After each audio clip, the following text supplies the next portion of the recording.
Nigerians, it has become necessary for me to address you, having heard from many concerned Nigerians and having concluded a meeting with all the security chiefs. I must warn those who have hijacked and misdirected the initial, genuine and well-intended protest of some of our youth in parts of the country against the excesses of some members of the now disbanded Special Anti-Robbery Squad, SARS. On Monday, 12th October, I acknowledged the genuine concerns and agitations of members of the public regarding the excessive use of force by some members of SARS. The choice to demonstrate peacefully is a fundamental right of citizens as enshrined in Section 40 of our Constitution and other enactments. But this right to protest also imposes on the demonstrators the responsibility to respect the rights of other citizens and the necessity to operate within the law. As a democratic government, we listened to and carefully evaluated the 5-point demands of the protesters. And having accepted them, we immediately scrapped SARS and put measures in place to address the other demands of our youth. On approving the termination of SARS, I already made it clear that it was in line with our commitment to the implementation of extensive police reforms. Sadly, the promptness with which we have acted seemed to have been misconstrued as a sign of weakness and twisted by some for their selfish, unpatriotic interests. The result of this is clear to all observers. Human lives have been lost, acts of sexual violence have been reported, 2 major correctional facilities were attacked and convicts freed, public and private properties completely destroyed or vandalized, the sanctity of the palace of a peacemaker, the Oba of Lagos, has been violated. So-called protesters have invaded an international airport and in the process disrupted the travel plans of fellow Nigerians and our visitors. All this executed in the name of the End SARS protests. I am indeed deeply pained that innocent lives have been lost. These tragedies are uncalled for and unnecessary. Certainly, there is no way whatsoever to connect these bad acts to legitimate expression of grievance of the youth of our country. The spreading of deliberate falsehood and misinformation through the social media in particular, that this government is oblivious to the pains and plight of the citizens is a ploy to mislead the unwary within and outside Nigeria into unfair judgment and disruptive behavior.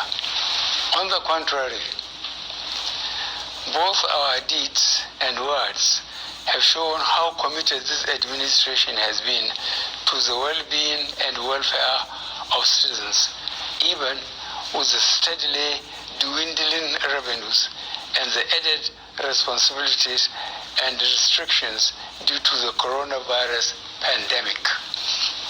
Government has put in place measures and initiatives principally targeted at youth, women, and the most vulnerable groups in our society. These included our broad plan to lift 100 million Nigerians out of poverty in the next 10 years. The creation of 75 billion Naira National Youth Investment Fund to provide opportunities for the youth and the micro, small, and medium enterprises survival fund, through which government is A, paying 3 months' salaries of the staff of the 100,000 micro, small, and medium enterprises. B, paying for the registration of 250,000 businesses at the Corporate Affairs Commission. C, giving a grant of 30,000 Naira to 100,000 artisans. And D, guaranteeing market for the products of traders. These are in addition to many other initiatives, such as A, farmer money, B, trader money, C, market money, D, N-Power, E, N-Tech, and F, N-Agro.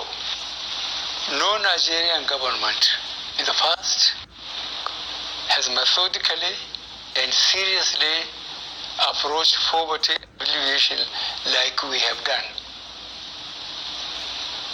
With regards to the welfare of police personnel, the National Salaries, Income and Wages Commission has been directed to expedite action on the finalization of the new salary structure of the members of the police force.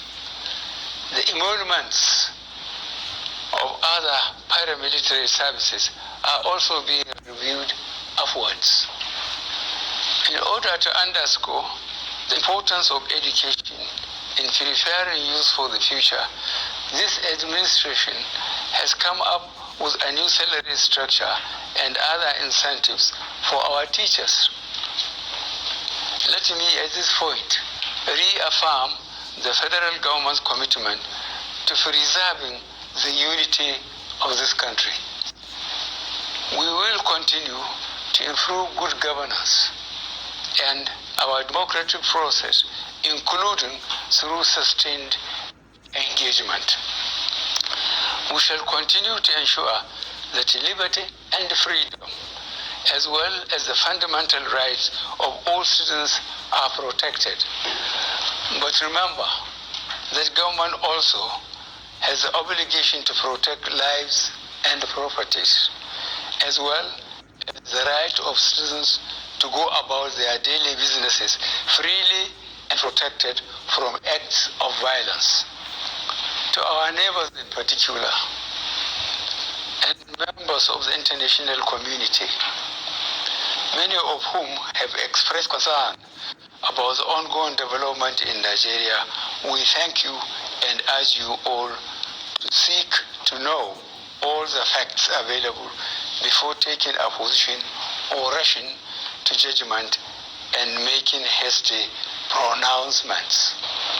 In the circumstances, I would like to appeal to protesters to note and take advantage of the various well-thought-out initiatives of this administration designed to make their lives better and more meaningful, and resist the temptation of being used by some subversive elements to cause chaos with the aim of truncating our nascent democracy.